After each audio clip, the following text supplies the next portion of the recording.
रागादि रोगान सततानुसक्तान शेष काय प्रसूतान शेषान उत्सुक्य मोह रतिदान जगाना यो पूर्व वैद्य नमस्तस्तु तस्मै। नमस्कार मित्रों, मैं वैद्य राजदीप वाढेर नागरादी चिकित्सक समूह वती आप सबका स्वागत करता हूं। और आज का जो हमारा विषय है वो रोग विषक जितीय विमान, जो हमारा सेमिनार का विषय था उसी के अनुबंध में ये हमारा दूसरा लेक्चर है। तो यह जो रोग विषक जितीय विमान है, यह विमान स्थान का अंतिम अध्याय है, जिसका मूल उद्देश्य धातु साम्यार्थ विमान, जो विमान स्थान की प्रतिज्ञा है, वो धातु सामीकरण प्रक्रिया हेतु अष्टधा प्रकृति को आवरण रूप होने वाले 16 विकारों का आवरण तोड़ने हेतु यह रोग विषक जितीय विमान अध्याय व्याख्यायित है। यानी कि अष्टधा प्रकृति को आवरण रूप होने वाले 16 विकारों को निरावरण करने हेतु रोग और विषक, रोग यानी रोग निदान पद्धति, धातु वैषम्यीकरण प्रक्रिया, विषक यानी धातु सामीकरण प्रक्रिया, रोग निदान पद्धति और धातु सामीकरण प्रक्रिया यानी कि चिकित्सा पद्धति, उस दोनों के लिए कौन कौन से विषयांतरों का अध्ययन जरूरी है, यह रोग विषक जितीय विमान के अंदर बताया गया। अब हमने लास्ट लेक्चर में देखा था कि जो रोग विषक जितीय विमान के जो विषय है, विषक द्रव्य उपस्थाता, रोगी परीक्षा, शास्त्र परीक्षा, शिष्य परीक्षा, जो भी विषयांतर, 10वीं परीक्षा, कर्म विज्ञान, कारण, कार्य द्रव्य आदि का जो उल्लेख है, वाद मार्ग, ज्ञान मार्ग आदि, यह प्रधान रूपे द्रव्य गुण कर्म सामान्य विशेष और समवाय के अंतर्गत विभाजित है। यानी कि द्रव्य गुण कर्म सामान्य विशेष और समवाय हमारी रोग और विषकत्व यानी कि धातु वैषम्यीकरण प्रक्रिया और धातु सामीकरण प्रक्रिया का मूलभूत केंद्र है। संहिता हमने लास्ट टाइम देखा था कि संहिता के सभी विषय रोग निदान और चिकित्सा के अंतर्गत विभाजित हो जाते हैं। तो यहाँ पे द्रव्य गुण और कर्म, तो हमारे शरीर के अंदर द्रव्य गुण कर्म का सतत अनुवर्तन होता रहता है। यहाँ चिकित्सा के अनुबंध में द्रव्य से हमें 9 कारण द्रव्य, चतुर्विंशति धातु पुरुष के जिसमें गुण और कर्म द्रव्याश्रित रहते हैं, इसका अनुबंध के बारे में हमें देखना है। यानी कि द्रव्य से हमें यहाँ पे 9 कारण द्रव्य और चतुर्विंशति धातु पुरुष का हमें विचार करना चाहिए। द्रव्य अंतर्गत हमने जो परीक्षण देखे थे वो सभी चतुर्विंशति धातु पुरुष की उत्तम स्थिति उपार्जित करने हेतु और चतुर्विंशति धातु पुरुष की उत्तम स्थिति को ज्ञात करने हेतु द्रव्य अंतर्गत परीक्षा बताई गई। तो पहले हम द्रव्य के बारे में देखें तो द्रव्य में गुण और कर्म आश्रित रहते हैं। द्रव्य मूलभूत अधिष्ठान है, यानी कि चिकित्सा का और रोग निदान का मूलभूत केंद्र द्रव्य है। हमें सेमिनार में हमने बात की थी कि यह द्रव्य गुण कर्म सामान्य विशेष और समवाय अनुक्रम से है और प्रधान द्रव्य है। द्रव्य के आश्रित गुण और कर्म रहते हैं और द्रव्य गुण कर्म में प्रधान द्रव्य है। जो चतुर्विंशति पुरुष 9 कारण द्रव्य चतुर्विंशति पुरुष में विभाजित होते हैं। 9 कारण द्रव्य खादय आत्मा मन कालो दिशाश्च द्रव्य संग्रह, जो चतुर्विंशति पुरुष में विभाजित हो जाता है। इसीलिए सुरानी साहिब की यदि आप बुक देखें या संहिता का अध्ययन करें तो स्पष्ट लिखा है कि रोग निदान और चिकित्सा चतुर्विंशति पुरुष के आश्रित रहती है और रोग निदान और चिकित्सा चतुर्विंशति पुरुषनी करवानी थाय। चतुर्विंशति पुरुषना द्विविध विभाजन थाय, अष्टधा प्रकृति और 16 विकार। द्रव्य गुण कर्म के अंदर जो गुण स्वरूप प्रकृति है यह अष्टधा प्रकृति है और कर्म स्वरूप जो स्थिति है वो 16 विकार के अंतर्गत आश्रित होकर रहती है। यानी कि द्रव्य अंतर्गत गुण अष्टधा प्रकृति का भाग है। अष्टधा प्रकृति में क्या आता है? मूल प्रकृति, पंच तन्मात्रा, महत्तत्व और अहंकार। मूल प्रकृति, महत्तत्व, अहंकार और पंच तन्मात्रा यह पूर्ण स्वरूप गुण रूप स्थिति है। यह गुण स्वरूप स्थिति हमारे शरीर के अंदर प्रकृति और विकृति का मूलभूत कारण है। बराबर। तो यह चतुर्विंशति पुरुष के द्विविध विभाजन हमने सरलता हेतु किए हैं। पहला विभाजन आता है अष्टधा प्रकृति का भाग, दूसरा विभाजन आता है षोडश विकार का भाग।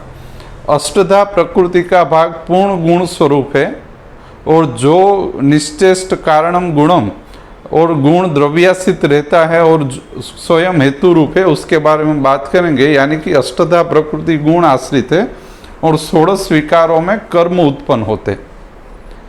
षोडश विकार में एकादश इंद्रिय અને पंच महाभूत आटलू आवे। संयोग, विभाग, उत्क्षेपण, अवक्षेपण, आकुंचन, प्रसारण, गमन, पंचकर्मीय स्थिति आ जे थाशे ए बधुं षोडश विकार में थाशे। रोग, व्याधि, समूर्छना, रोग समुदाय षोडश विकार में आकार पामशे, जेनुं बीज अष्टधा प्रकृतिगत आश्रित थईने रहेलुं। तम समझा? तमे निदान परिवर्जन चलावो, उपक्रम चलावो, चिकित्सा क्रम आपो और प्रकृति स्थापन आपो तो चिकित्सा कर्मना जे चार आयाम छे, निदान परिवर्जन, उपक्रम, चिकित्सा क्रम ने प्रकृति स्थापन, ई षोडश विकारों पर कार्य करे। षोडश विकारों ने अष्टधा प्रकृति में स्थापित करवानुं काम करे। अष्टधा प्रकृति जे मूल गुण स्वरूपी है एमा खाली निदान परिवर्जन, समुत्थान, भेद प्रक्रिया अथवा तो निदान परिवर्जन एनु थाय। सरलता हेतु अष्टधा प्रकृति माटे आपणे लंघन रूप कार्यनो विचार आपणे कर्यो तो लास्ट टाइम। एटले 9 कारण द्रव्य चतुर्विंशति पुरुष में विभाजित थाय। गुण कर्म द्रव्याश्रित होय, एक भाग अष्टधा प्रकृति, बीजो भाग षोडश विकार। आ 9 कारण द्रव्यों मांथी दोष, धातु, मल, अंग, आशय, अवयव, प्रणाली, स्रोतस आवा कार्य द्रव्यों निर्माण पामे। आ कार्य द्रव्यों अष्टधा प्रकृति मुजब शरीर में कार्य करे। आपणी केवी अष्टधा प्रकृति जन्मजात छे ए मुजब षोडश विकारों में अनुवर्तन थाय। अष्टधा प्रकृति मुजब वात, पित्त, कफ, द्वंद्वज अने सन्निपातज, दोषज अने सात्विक प्रकृति नक्की थाय। तमारी अष्टधा प्रकृति षोडश विकार साथे संयोग पामे त्यारे आपणी शरीरनी सात्विक अने शारीरिक प्रकृति नक्की थाय। बराबर।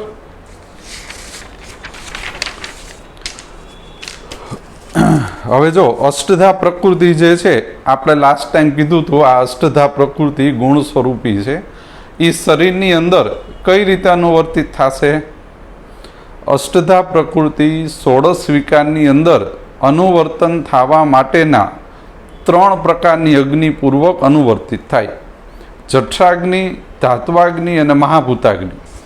अष्टधा प्रकृतिनुं अनुवर्तन षोडश विकारों में केवुं चाले छे ई जोवा माटेनुं एकमात्र केंद्र अग्नि परीक्षा, जठराग्नि परीक्षा, धात्वाग्नि परीक्षा अने महाभूताग्नि परीक्षा है।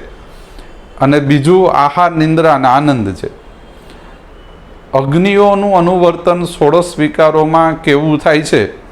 जठराग्नि आश्रित स्रोतस, दोष, अधिष्ठान, धात्वाग्नि आश्रित स्रोतस, दोष, अधिष्ठान अने महाभूताग्नि आश्रित स्रोतस, दोष, अधिष्ठान केवुं काम करे छे ने एना मुजब अष्टधा प्रकृतिना अनुवर्तननी खबर पड़े। बराबर। अग्निओनुं कार्य ई गुणानुवर्तन स्थिति छे। बराबर। मारी धात्वाग्निनी स्थिति योग्य न होय तो आपने एवं खबर पड़े कि भाई अष्टधा प्रकृतिनो षोडश विकार साथेनो जे अनुवर्तननी स्थिति छे एमां विक्षेप उत्पन्न थाय। बराबर। तो आनी अंदर 2 स्थिति थाय, एक अष्टधा प्रकृति गुण स्वरूपनुं निदान परिवर्जन અને षोडश विकार में दिनचर्या ने ऋतुचर्या पूर्वकनुं समुत्थान भेद આ પ્રાકૃત અનુવર્તન જાળવી રાખવા માટેની સ્થિતિ છે.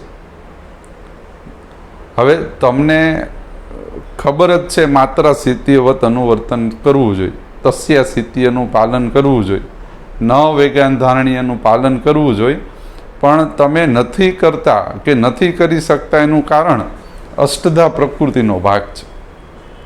આજ તમારું આપણે કોઈ રોગીને કે તમે પોતે જો આવું અનુવર્તન નથી કરી શકતા એનું કારણ આ આવૃત સ્થિતિ, અષ્ટધા પ્રકૃતિની આવૃત સ્થિતિ છે. બરાબર.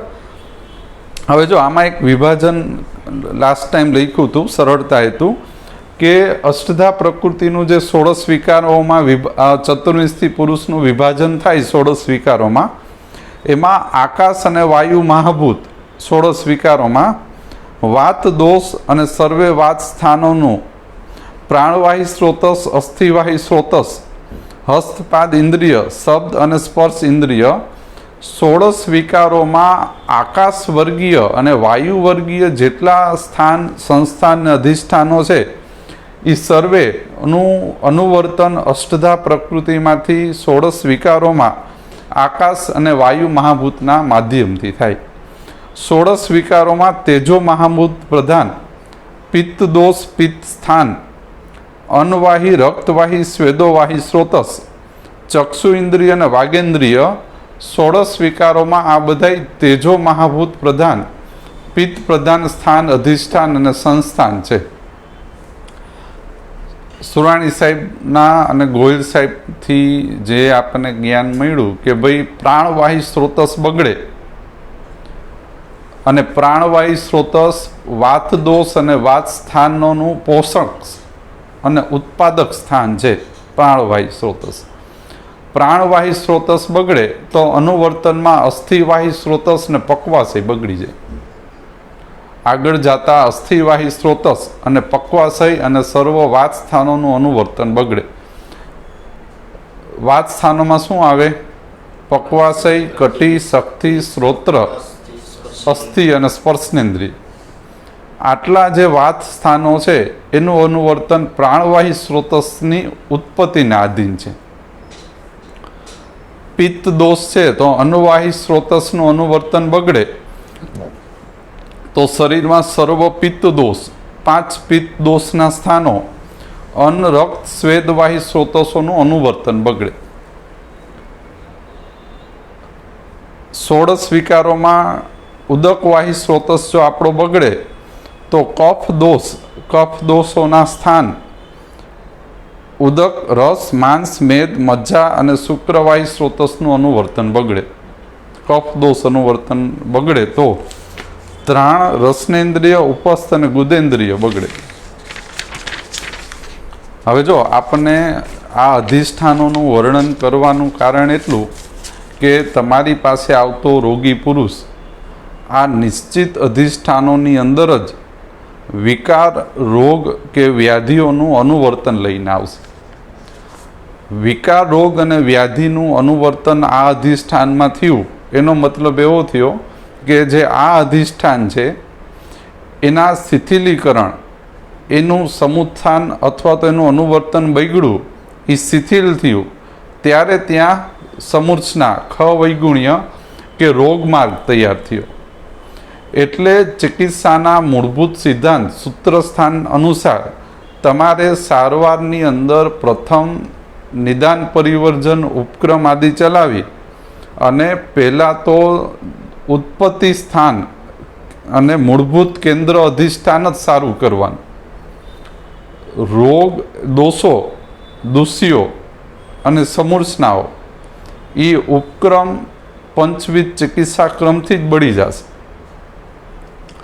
એના લીધે સૂત્રસ્થાનની અંદર રસ પ્રદોષજ રોગ સંગ્રહ, રક્ત પ્રદોષજ રોગ સંગ્રહ, માંસ પ્રદોષજ રોગ સંગ્રહ આ બધાની એક લીટીમાં સારવાર આપી. વિમાન સ્થાન વાંચો તો રસ વિમાનીય, ત્રિકુક્ષીય વિમાન બગડે અને ગમે એટલા રોગ સંગ્રહ થાય એની ચિકિત્સા તો સંક્ષિપ્ત જ છે. વિમાન સ્થાન જનપદો ધ્વંસની ચિકિત્સા લંઘન, દીપન, પાચન ને દોષાવસેચન જ છે. મલિનીકરણ થાય શરીરમાં કોઈ પણ સ્થાન કેન્દ્રમાં તો મલિનીકરણ, ચિકિત્સા, અપકર્ષણ, પ્રકૃતિ વિઘાત ને નિદાન પરિવર્જન જ છે. પછી કૃમિઓ ગમે એટલા હોય, આભ્યંતર જ કૃમિ, બાહ્ય જ કૃમિ, મલજ, શ્લેષ્મજ, જે રક્ત જે કૃમિ હોય બધાની ચિકિત્સા, અપકર્ષણ, પ્રકૃતિ વિઘાત ને નિદાન પરિવર્જન. તો અધિષ્ઠાનોનું સંકલન ખૂબ જ મહત્વનું. મારી પાસે અસ્થિવાહી સ્રોતસ દુષ્ટિનો પેશન્ટ આવે અને મારે વિચારની અંદર રોગ નિદાનમાં પ્રાણવાહી સ્રોતસનો મારે પહેલાં વિચાર કરવાનો. પ્રાણવાહી સ્રોતસનું અનુવર્તન બગડ્યા સિવાય અસ્થિવાહી સ્રોતસની અંદર વિકૃતિકરણ પ્રક્રિયા થવી શક્ય નથી. અસ્થિવાહી સ્રોતસની અંદર સારવાર કરવાનો એનો ક્રમ પછી આવે, પહેલાં પ્રાણવાહી સ્થિતિ સારી કરવાની. એ જ રીતે માની લો મારો રક્તવાહી સ્રોતસ બગડી ગયો તો અન્નવાહી સ્રોતસ અને અન્નપાચન પ્રક્રિયા સારી કરવી એ પહેલી આપણી ફરજની અંદર આવે. તો આ જે સંકલન છે, આ સંકલન જ રોગ નિદાન અને ચિકિત્સાનો મૂળભૂત પાયો છે. વૈદ અને વિદ્યાર્થી મિત્રોએ ચિકિત્સાની અંદર બહુ ઝાઝો વિચાર કરવાની જગ્યાએ રોગ નિદાન, ચતુર્વિંશતિ પુરુષ અને સંકલનાત્મક અધ્યયન ઉપર જ કેન્દ્ર થવું જોઈએ. કારણ કે ચિકિત્સાનું પરિણામ કેવું આવશે એનો મૂળભૂત આધાર ચતુર્વિંશતિ પુરુષ, રોગ નિદાન અને અધિષ્ઠાનોના સંકલન ઉપર જ રહેલો. ઔષધોનું કાર્ય બહુ જ સીમિત કાર્ય. આજે આપણને એમ થાય કે ભાઈ હું ત્રિભુવન કીર્તિ રસથી જ્વર મટાડી દઈશ, તો બહુ ખોટી વાત છે. આનાથી કાંઈ થશે નહીં. જ્વર 1 ડિગ્રી વધી જાય. આપણા જે શાસ્ત્ર ગુરુજીના ને એના તમે જુઓ ને તો સરખો જ્વર ઉત્પન્ન થાય ને જેમ ઔષધ દે એમ જ્વર વધે. સમજી ગયા? એટલે જ્વરની સ્થિતિ વધતી જાય. અને આવું આપણે જોયેલું છે અને કરેલું છે ભૂતકાળમાં. બરાબર? તો કે ભાઈ દ્રવ્ય સંપત છે, 9 કારણ દ્રવ્ય, ચતુર્વિંશતિ પુરુષ. હવે રોગ વિષક જીતીયમાં શું કર્યું? શાસ્ત્ર પરીક્ષા, કેવું શાસ્ત્ર હોવું જોઈએ. આચાર્ય પરીક્ષા, કેવા આચાર્ય હોવા જોઈએ. પછી શિષ્ય પરીક્ષા, કેવા ઉત્તમ શિષ્ય હોવા જોઈએ. કેવું ઉત્તમ ભિષક, કેવો દ્રવ્ય ઉત્તમ હોવું જોઈએ. ઉપસ્થાતા અને રોગી કેવા ઉત્તમ હોવા જોઈએ એની વાત છે. તો અહીંયા શું કરે છે? અહીંયા આપણે એવું લખ્યું ભાઈ દ્રવ્યમાં ચતુર્વિંશતિ પુરુષ, 9 કારણ દ્રવ્ય આવે. શાસ્ત્ર, આચાર્ય, શિષ્ય, ભિષક દ્રવ્ય, ઉપસ્થાતા, રોગીની જે મૂળભૂત સંપત બતાવી છે એનો મૂળ પરીક્ષા ઉત્તમ ચતુર્વિંશતિ પુરુષ લેવાની છે. ચતુર્વિંશતિ પુરુષની ઉત્તમ સ્થિતિ હોય એવું જ સ્થિતિ ઉપાડવાની. તો શું થાય? ચતુર્વિંશતિ પુરુષની ગુણ સંપત જેમાં સારી હશે તો એની અંદર સિદ્ધિની મહત્તમ સ્થિતિ ઉત્પન્ન થશે. તમારી અને મારી અંદર અષ્ટધા પ્રકૃતિ અને 16 વિકારોની સ્થિતિ સારી હોય તો શાસ્ત્ર સારી રીતે ધારણ થાય, રોગ નિદાન સારી રીતે થાય અને તમે ચિકિત્સામાં તમારું પ્રવર્તન સારી રીતે થાય. હવે આપણી જ ઇન્દ્રિયોમાં આવરણ હોય અને અષ્ટધા પ્રકૃતિમાં જ આવરણ હોય તો ગમે એટલું આપણે પ્રયત્ન કરી છતાં પણ યોગ્ય પરિણામ આવે નહીં. તો ઉત્તમ પુરુષ માટેની આમાં સ્થિતિ બતાવી દ્રવ્ય પરીક્ષા અંતર્ગત. પછી ગુણમાં આપણે જે વાત કરી કે ભાઈ અષ્ટધા પ્રકૃતિનો ભાગ છે, તો અષ્ટધા પ્રકૃતિનું મૂળ કાર્ય શું છે? સુરાણી સાહેબની બુકમાંય લખ્યું છે, સારી સ્થાનમાંય છે કે અષ્ટધા પ્રકૃતિ ગુણ સ્વરૂપ હોય. ગુણ એટલે હેતુ. તમે જાજુ ગુણ વિશે વાંચો ને તેમાં લખ્યું ગુણ એ સ્વયં હેતુ છે. શું કરે? કારણ દ્રવ્યોને કાર્ય દ્રવ્ય સાથે જોડવાનું કામ કરે. અષ્ટધા પ્રકૃતિ વગર અગ્નિ સાથે 16 વિકારો સંયોગને પામતા નથી. સંયોગ વિભાગ, ઉત્ક્ષેપણ અવક્ષેપણ જો થવું હોય તો અષ્ટધા પ્રકૃતિને 16 વિકારો સાથેનો સાપેક્ષ સંયોગ જરૂરી પડે. અને અષ્ટધા પ્રકૃતિ એ આપણા શરીરમાં અનુક્રમથી 16 વિકારોના જન્મનું કારણ છે. આકાશ, વાયુ, તેજ, જલ, પૃથ્વી, સ્રોતસો, અંગ, આશય, અવયવ પ્રણાલીનું જન્મ થાય, અનુવર્તન થાય અને પોષણ થાય એ માટે અષ્ટધા પ્રકૃતિ જવાબદાર. તમારા શરીરમાં રસનું પ્રેરણન બગડે, રસનું અનુવર્તન બગડ્યું, એનું કારણ અષ્ટધા પ્રકૃતિનું આવરણ થવું. અષ્ટધા પ્રકૃતિ રસાગ્નિના માધ્યમથી આવૃત થઈ જાય ને એટલે આપણું અશ્રદ્ધા, અરુચિ, હાસ્ય, વૈરસ્ય, અંગમાં જ્વર, તંદ્રા ઉત્પન્ન થાય, રસ દુષ્ટિ ઉત્પન્ન થાય. એટલે કારણ દ્રવ્યોને કાર્ય દ્રવ્યો સાથે જોડવાવાળી મૂળ પ્રકૃતિ અષ્ટધા પ્રકૃતિ. અષ્ટધા પ્રકૃતિ 16 વિકારો સાથે કેવી રીતે વ્યવહાર કરશે એનું જ્ઞાન આપણને નિદાન સ્થાનના 8 અધ્યાયમાં વિકૃતિકરણ અંતર્ગત આપ્યું. અષ્ટધા પ્રકૃતિ 16 વિકારોમાં અગ્નિ, સામતા, દોષ, દુષ્ય દ્વારા જે વિકૃતિકરણ પ્રક્રિયા ચાલુ કરશે, જ્વર, રક્તિત, ગુણ પૂર્વકની વિકૃતિકરણ પ્રક્રિયાનું નિદાન આપ્યું. એમાં કયા કયા રસ, દ્રવ્ય, દોષ, ભેષજ, દેશ, કાલ આદિનો વિચાર કરવો અને એમાં કઈ રીતે ચિકિત્સામાં આગળ વધવું એનું નિશ્ચિતીકરણ પૂર્વકનું જ્ઞાન વિમાન સ્થાનના 8 અધ્યાયમાં આપ્યું. અષ્ટધા પ્રકૃતિ 16 વિકારોને જોડવાનું કામ કરે, મૂળ, હેતુ સ્વરૂપ અને ગુણ સ્વરૂપ છે. અષ્ટધા પ્રકૃતિનું અનુવર્તન બગડે એટલે 16 વિકારોમાં રોગ સમુદાય ઉત્પન્ન થાય, જે જઠરાગ્નિ, ધાત્વાગ્નિ, મહાભૂતાગ્નિ પૂર્વક ઉત્પન્ન થશે. હવે અષ્ટધા પ્રકૃતિ 16 વિકારોમાં પ્રવેશ કઈ રીતે કરે? એક તો અગ્નિના માધ્યમથી કરે, બરોબર? અગ્નિના માધ્યમથી કરે. હજી બીજું સરળતા હેતુ સમજવું હોય તો જઠરાગ્નિનો આધાર માત્રાશીત્ય અને આહાર રૂપી ઉપસ્તંભ છે. જો આ સચોટ સંહિતામાં લખ્યું કે માત્રાશીત્ય, આહાર રૂપ ઉપસ્તંભ અને ત્રિવિધ કુક્ષીય મુજબ જઠરાગ્નિનું સંરક્ષણ થાય. જઠરાગ્નિને સંરક્ષિત કરવી હોય તો માત્રાશીત્ય, આહાર રૂપી ઉપસ્તંભ અને ત્રિવિધ કુક્ષીય વિમાનપૂર્વક જો આપણે આચરણ કરી તો જઠરાગ્નિ સંરક્ષિત થાય. અષ્ટધા પ્રકૃતિનો ઉપસ્તંભ આહાર રૂપી ઉપસ્તંભ છે. હજી તમને સરળતા હેતુ કહું તો અષ્ટધા પ્રકૃતિમાંથી રાગ દ્વેષ ઉત્પન્ન થાય. રાગ દ્વેષ જે છે એ અષ્ટધા પ્રકૃતિમાંથી ઉત્પન્ન થાય. વૃત્તિઓ અષ્ટધા પ્રકૃતિમાંથી ઉત્પન્ન થાય. એટલે વૃત્તિઓમાં શું આવે? આહાર, નિંદ્રા આદિ વૃત્તિઓ આવે. આ વૃત્તિઓ શું કરશે? 16 વિકારોના ઉત્પત્તિ માટે અને ધારણ માટે જવાબદાર ઘટકો છે. તો રાગ દ્વેષ અષ્ટધા પ્રકૃતિમાંથી જન્મ લે, વૃત્તિઓ અષ્ટધા પ્રકૃતિમાંથી જન્મ લે.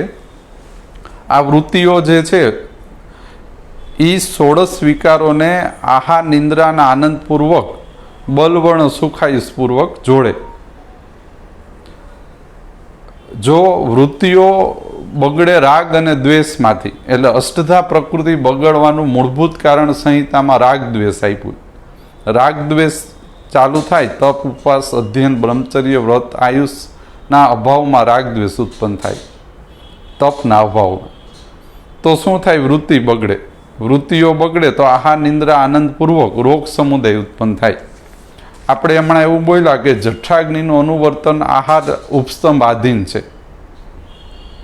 હવે વૃત્તિઓ અષ્ટધા પ્રકૃતિનું અનુવર્તન આહાર રૂપ ઉપસ્તંભમાંથી બગડે ને એટલે જઠરાગ્નિ શિથિલ થાય, એનું કર્મ મૂકી દે. જઠરાગ્નિનું શું કર્મ છે? અન્ન પાચન અને ઉત્તરોત્તર ધાતુસાર બનાવો. તો શું થાય? જઠરાગ્નિ આશ્રિત પ્રાણન ઉદક વાયુ સ્રોતસ સમાન વાયુ, પાચક પિત્ત, ક્લેદક કફ ને અવલંબક કફ પોતાનું કાર્ય છોડી દે. જેવું પ્રાણન ઉદક, સમાન, પાચક, ક્લેદક, અવલંબક પોતાનું કાર્ય મૂકી દે જઠરાગ્નિ આશ્રિત, એટલે આટલા અધિષ્ઠાનોની અંદર વિકાર, રોગ અને વ્યાધિ જન્મ થવાનું ચાલુ થાય. પહેલાં શું ઉત્પન્ન થાય? પહેલાં કોષ્ઠ રોગમાર્ગ ઉત્પન્ન થાય. નિર્દેશ ચતુષ્માં લખ્યું ભાઈ કોષ્ઠ રોગમાર્ગના વ્યાધિ સંગ્રહનો પ્રવેશ ચાલુ થશે. જો અહીંયા કોષ્ઠ રોગમાર્ગમાં આગળ જતા શું થશે? જ્વર, રક્તિત, ગુલ્મ, કાસ, શ્વાસ, હિકા, ગ્રહણી જેવા રોગ સમુદાય ઉત્પન્ન થાય. મને લાગુ પડેલો જ્વર, રક્તપિત્ત, ગુલ્મ, કાસ, વાસ, હિક્કા અને ગ્રહણી એનું કારણ છે અષ્ટધા પ્રકૃતિનું જઠ્ઠાગ્નિગત અનુવર્તનની આહારરૂપી વૃત્તિ, માત્રાસ્થિતિ અને ત્રિવિધ વિમાનનું મેં જે પાલન નહોતું કર્યું એના લીધે આ અત્યારની સ્થિતિ ઉત્પન્ન થઈ. આ જ્વર, રક્તપિત્ત, ગુલ્મ, કાસ, વાસ, હિક્કા, ગ્રહણી જે રોગ સંગ્રહ છે આનું કેન્દ્રવર્તિત કર્મ હોય ને તો અન્નપાચન કર્મ. જો તમને આશ્ચર્ય થશે, જ્વર, રક્તપિત્ત, ગુલ્મ, કાસ, વાસ, હિક્કા, ગ્રહણી આ જઠ્ઠાગ્નિના જેટલા વ્યાધિ છે ને એનું કેન્દ્રવર્તી કોઈ કર્મ બગડતો હોય તો અન્નપાચન કર્મ, અને એની અંદર ફેરફાર એ અન્નપાચન કર્મથી જ થાય. તો પેશન્ટને શ્વાસ વધ્યો, કાસ વધ્યો, ગ્રહણી વધી, તો એમાં તમે જોશો ને તો કેન્દ્રવર્તી અન્નપાચન પ્રક્રિયા હશે. ક્યાંય તમે જો અન્નપાચન પ્રક્રિયામાં એના વિક્ષેપ નાખી દો ને એટલે એને આ બધા જ વ્યાધિઓ બળ પકડે. એટલે જ્વર જે છે ને પૂર્ણ લંઘન આશ્રિત છે, એમાં કાંઈ અન્ન દેવાનું જ નથી, વાત જ નથી અન્નની. કારણ કે જેવું અન્ન નાખો ને તો જોર વધે, કારણ કે કેન્દ્રવર્તી જઠ્ઠાગ્નિનું કર્મ જ અહીંયા અન્નપાચન. એટલે અગ્નિઓના કર્મો મુજબ જે વ્યાધિઓના વિભાજન છે એનો તમને ફાયદો એ થાય તો કે તમને ખ્યાલ આવે કે આ કર્મ તમારે આમાં કેન્દ્રવર્તિત વિચારીને આગળ જવું જોઈએ. હવે ધાત્વાગ્નિ, અષ્ટધા પ્રકૃતિનું ધાતુગત જે અનુવર્તન છે, આપણે એવું બોલ્યા કે અષ્ટધા પ્રકૃતિમાંથી વૃત્તિઓ જન્મ થાય. આ અષ્ટધા પ્રકૃતિ જે છે એ 16 વિકારોને વૃત્તિઓથી ધારિત કરે. આ અષ્ટધા પ્રકૃતિ 16 વિકારોને બગાડે રાગ દ્વેષમાંથી. રાગ દ્વેષ છે એ વૃત્તિ બગાડશે અને વૃત્તિઓ 16 વિકારોમાં સંયોગ વિભાગ બગાડી નાખશે. હવે અષ્ટધા પ્રકૃતિ ધાત્વાગ્નિગત અનુવર્તન ક્યારે બગાડે?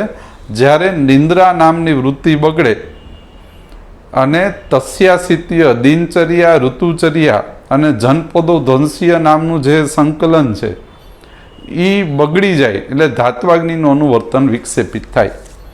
નિંદ્રા, દિનચર્યા, ઋતુચર્યા અને તસ્યાસિત્ય, જનપદો ધ્વંસીય વિમાન, આટલાનું જે અનુવર્તનનું જે સંકલન સંહિતામાં બતાવ્યું છે એ બગડે ને એટલે ધાત્વાગ્નિમાં જનપદ ધ્વંસ અથવા તો ધાત્વાગ્નિ વિકાર ચાલુ થાય. આમાં અનુક્રમ બતાવ્યો છે કે ધાત્વાગ્નિ પોતાનું કામ મૂકી દે એટલે રસ, રક્ત, માંસ, મેદ, મજ્જા, શુક્રવાય, સ્રોત શિથિલ થઈ જાય. રંજક પિત્ત, ભાજક પિત્ત, વ્યાનવાયુ, શ્લેષક કફ અને તર્પક કફ પોતાનું કામ મૂકી દે. હવે જો કામ મૂકી દે એ પરફેક્ટ છે, એ મૂકી જ દેશે. ધાત્વાગ્નિ જાય ને એટલે આટલા એનું કામ અનુવર્તન છોડે, શિથિલ થઈ જાય. પછી જે નિદાન મળે ને એ પ્રબળ બનશે. જેનું નિદાન આપણે આપશું એ પ્રબળ બનશે. શું થશે? શાખા રોગમાર્ગ તૈયાર થશે. જો સારવાર નહીં કરવામાં આવે તો પ્રમેય, કુષ્ઠ, વિસર્પ, શોથ, પાંડુ, પીટિકા રોગ સંગ્રહ ઉત્પન્ન થાય. અને આનું ધાત્વાગ્નિઓનું કેન્દ્રવર્તી કોઈ કાર્ય હોય ને તો દોષ પાચન કામ છે. પ્રમેય, કુષ્ઠ, વિસર્પ, શોથ, પાંડુ, પીટિકા આ દોષ પાચન આશ્રિત છે. પ્રમેય, કુષ્ઠ, પાંડુ, પીટિકા બીજા બધા ધાતુગત રોગો, રસરક, માંસમેદ, અસ્થિ, મજ્જા, શુક્ર, આમાં અન્ન પાચનનું જેટલું મહત્વ છે એથી વધારે દોષ પાચનનું મહત્વ, એટલે ઉપક્રમોનું મહત્વ. આની અંદર જેટલું અન્ન કરતાં ઉપક્રમો વધારે કામ કરે. પ્રમેય, કુષ્ઠ, વિસર્પ, શોથ, પાંડુ, પીટિકામાં એટલે તમે લંઘન, વૃક્ષણ, સ્વેદન કેવું હલાવો છો ને એના ઉપર પરિણામનો આધાર આવશે. તમે મગ, મેથી, જવ, સામો, હરિદ્ર આપો છો, હું એક સાદું ઉદાહરણ પ્રમેય અને કુષ્ઠવાળા, પણ એનો ઉપક્રમ બરોબર નથી આવતો, લંઘન, વૃક્ષણ, સ્વેદન નથી થતું. જમે છે કુષ્ઠના અન્નપાન જ, કડવા શાક જ જમે, જવ જ જમે, સામો જ જમે, પણ કુષ્ઠમાં ફેર નહીં પડે, શોથમાં ફેર નહીં પડે. આવા પુષ્કળ પેશન્ટ આપણા જે પદ્ધતિમાં સારવાર કરે છે ને ખ્યાલ છે, શોથ ઉતરે નહીં. શું કામ? કારણ કે એ બધું દોષ પાચન થવું પડે, ઉપક્રમ આશ્રિત છે. અન્ન આશ્રિત નથી, એટલે અન્નનો બહુ ફેર પડશે જ એવી તમે ગેરંટી આમાં ન લઈ શકો. આ જાણવા જેવી વસ્તુ. મગ મેથી જઉં સામો હરિદ્ર આપશો ને કુષ્ઠ મટી જાય એ ખોટી વાત છે. સમુત્થાન તૂટે, બરોબર, વધે નહીં પણ મટે નહીં, એ તકલીફ છે. સમજી ગયા? આપણા આયુર્વેદ ક્ષેત્રમાં તકલીફ જ અટકાવી દે સારું લાગે મટે નહીં. હવે અટકાવી દે સારું લાગે એમાં પછી રોગી છે ને એ થાકી જાય ને વૈદ્ય થાકી જાય. વૈદ્યને જો સંતાપ રહિત રહેવું હોય ને તો રોગી ઝડપથી અને તીવ્રતાથી હાજો થાય ને તો જ વૈદ્ય સંતાપ રહિત રહી શકે. આજે માની લ્યો રોજ મારી પાસે 40 પેશન્ટ આવે ને 40 મને એમ કે સાહેબ ફેર નથી તો આજે સાંજે બપોરે મને જમવાનું ભાવવાનું સમજી ગયા? હવે કાં પછી મને નીંદર આવશે નહીં. હવે એનું એક જ કાર્ય, કાં હું વાંચું કાં મારું સંકલન સારું થાય. અને જો આવું નથી કરતો તો મારી આહાર નિંદ્રાનો આનંદ બગડી જવાનો.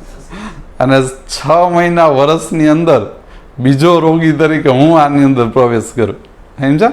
એટલે વૈદ્યના નિસંતાપનું એક જ કારણ એનું જ્ઞાન છે.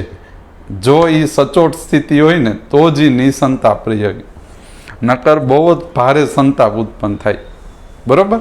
એટલે રોજ 40-50 જણા આવીને તમને એમ કે સાહેબ ફેર નથી નહીં સાંભળવું એ બહુ અઘરી વસ્તુ.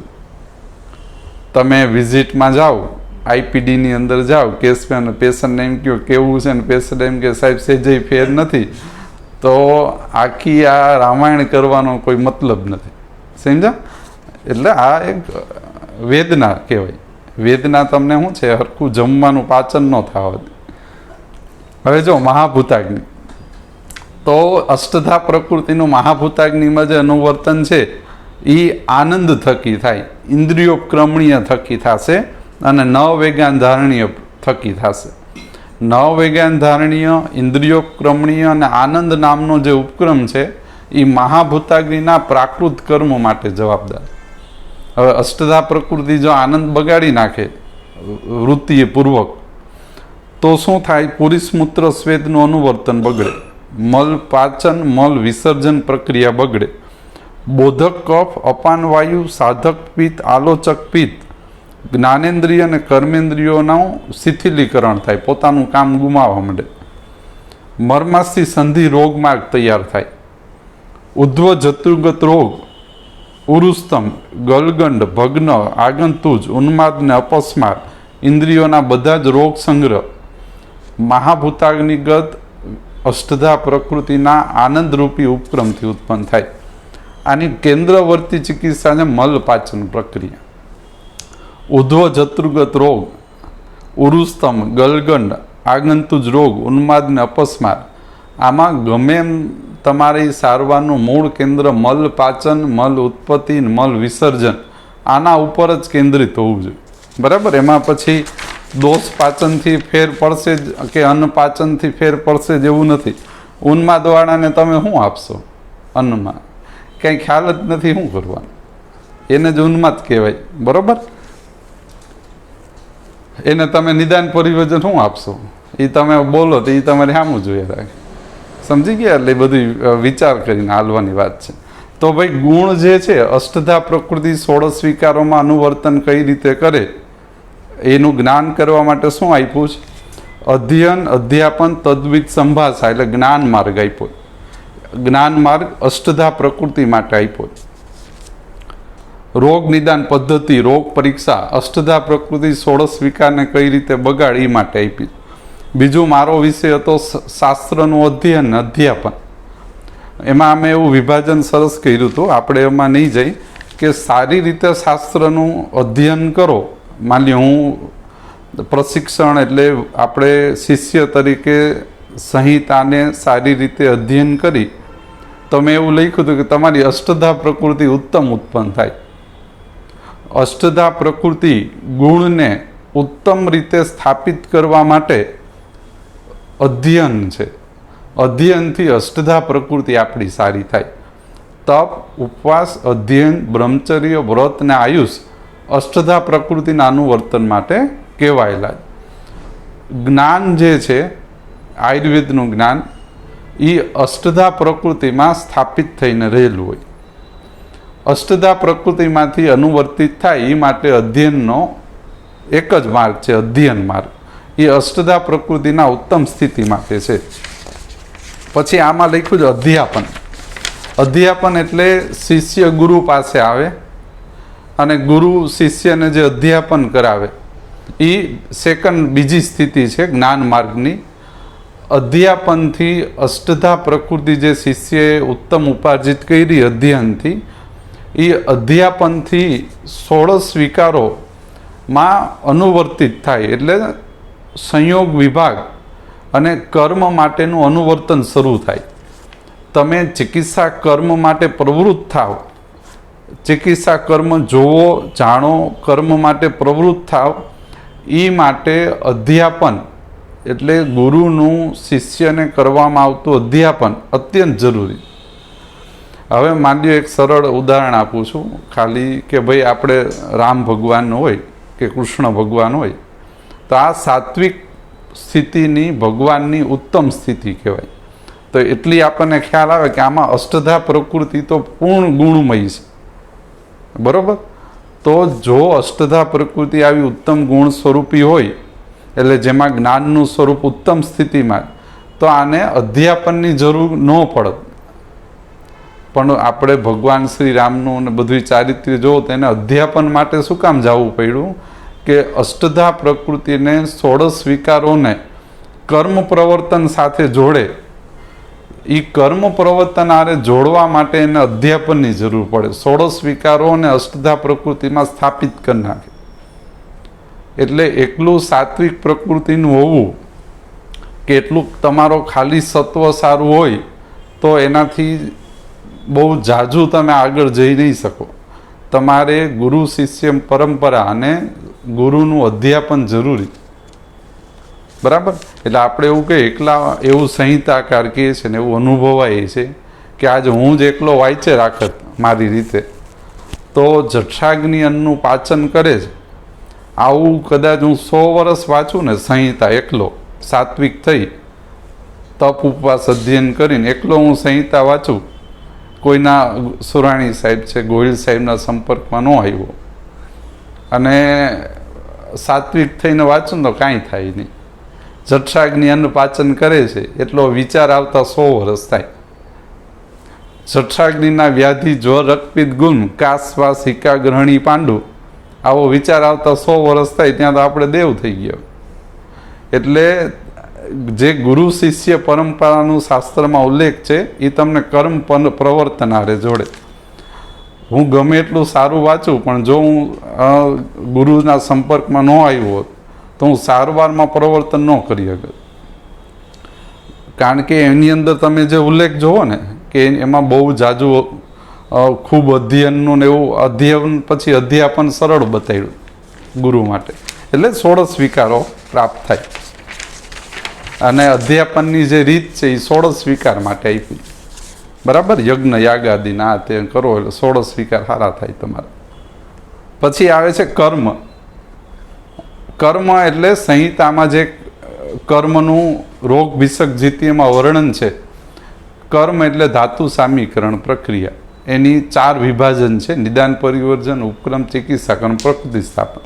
નિદાન પરિવર્જનમાં શું આવે? સ્વશ્રુત અને અનપાન. તો શું થાય નિદાન પરિવર્જનથી? સમુત્થાન તૂટે, અષ્ટધા પ્રકૃતિનું અગ્નિનું અનુવર્તન સારું થાય. તમે માત્રા સ્થિતિનું પાલન કરો તો જઠરાગ્નિ સારી થાય. પણ માત્રા સ્થિતિનું પાલન કરો તો જઠરાગ્નિ સારી થાય. જઠરાગ્નિ 16 વિકારમાં આવી છે. તસ્યા સ્થિતિય દિનચર્યાનું પાલન કરો તો ધાત્વાગ્નિ સારી થાય, એ વાત સાચી. પણ આવી 16 વિકારોમાં એટલે અષ્ટધા પ્રકૃતિ માટે તપ, ઉપવાસ, અધ્યયન, બ્રહ્મચર્ય, વ્રત ને આયુષ બતાડ્યા. તમે ગમે એટલું તમે હું માત્રા સ્થિતિએ હું પાલન કરી, આજે આપણે ઓછું જમી મહિનો, દિનચર્યા ઋતુચર્યા મુજબ આચરણ કરી, પણ હવે મારી આ વૃત્તિ ખરાબ છે. તમે સમજો, અષ્ટધા પ્રકૃતિ મારી ખરાબ છે. હું માત્રાવત જમું છું, દિનચર્યા ઋતુચર્યાનું પાલન કરું છું, પણ મારી અષ્ટધા પ્રકૃતિમાંથી જે રાગ દ્વેષ ઉત્પન્ન થાય, વૃત્તિઓ એ બરોબર નથી. તો શું થશે? એ તમારા અગ્નિઓનું અનુવર્તન માત્રા સ્થિતિ મુજબ પાલન કરવા છતાંય બગાડી નાખશે. તો એને શું કહેવાય? એને પ્રકૃતિ સ્થાપન ઉપચાર કહેવાય, જે સંહિતામાં બતાવ્યા કે તમે રોગ મટી જાય પછી 16 વિકારોને અષ્ટધા પ્રકૃતિમાં સ્થાપિત કરવા. તો અષ્ટધા પ્રકૃતિને તપ, ઉપવાસ, અધ્યયન, બ્રહ્મચર્ય જે બતાવ્યું છે ને એ અષ્ટધા પ્રકૃતિના ઉપચારો છે. પછી ઉપક્રમમાં શું આવે? યોજના ચતુષ્ક આવે. ઉપક્રમો ચલાવો તો દોષોનું પાચન થાય, દોષોનું વૈષમ્ય તૂટે, સમન અને શોધન ઉત્પન્ન થાય દોષોમાં. ચિકિત્સા ક્રમમાં કલ્પના ચતુષ્ક, પંચકર્મીય ચિકિત્સા આવે. એમાં શું થાય? સમૂર્છિત લીન દોષ પાચિત થાય, સમૂર્છનાઓ તૂટે અને 16 વિકારોમાં લીન સમૂર્છિત મલોનું પાચન થાય. પ્રકૃતિ સ્થાપનમાં ઔષધ ચતુષ્ક અને અનપાન ચતુષ્ક આવે. અષ્ટધા પ્રકૃતિને 16 વિકારોનું આવરણ તૂટે તો આવી સંકલનાત્મક અધ્યયનની સ્થિતિમાં રોગ વિષક દ્વિતીય વિમાનનું વ્યાખ્યાન થયેલું છે. હવે આપણે નેક્સ્ટ રોગ નિદાન અને ચિકિત્સામાં એક રોગ લઈને આગળ જાશું. Thank you.